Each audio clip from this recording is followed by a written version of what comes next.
In this movie called Mirai, in the climax scene, they show how the hero holds a divine rod-like weapon which transforms into a celestial bow that is said to belong to the Treta Yuga, through which he kills the villain. But in the beginning, when he gets the weapon for the first time, it doesn't work at all.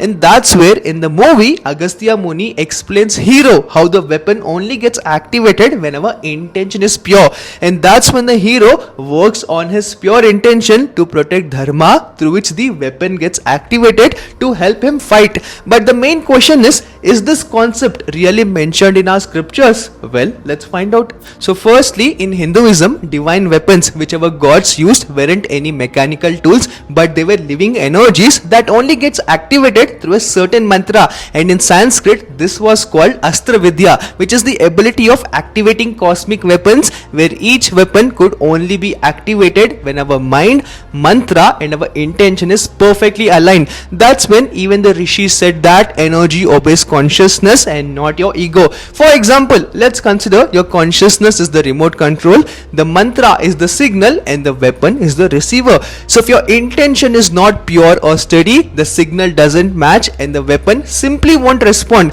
And that's why even ancient warriors underwent years of tapasya just to purify their vibration, because only a calm and dharmic person would use the divine weapon wisely for dharma. On top of that, even in Mahabharata, there was a time when Arjun performs deep tapasya to obtain a divine weapon from Bhagwan Shiva, but we know that Shiva doesn't give away anything just like that, right? So Shiva appears changing himself like an hunter, where Shiva and Arjun start to have a battle, but no matter how hard Arjun fights, he could not defeat Shiva, and that's when Arjun surrenders himself to Shiva, removing his ego, after which Shiva appears in his true form and blesses Arjun with Pashupasastra, showing that even the greatest weapon awakens only when the warrior ego dissolves and the intention aligns with the dharma. Therefore, everything shown in the Mirai movie beautifully aligns with what our scriptures have always said, that true power, whether it's divine weapon or your own spiritual journey, responds to your intention. So just like how the hero's weapon only gets activated when his purpose aligned with dharma, even our prayers, worship or action gain strength only when your inner intent is pure.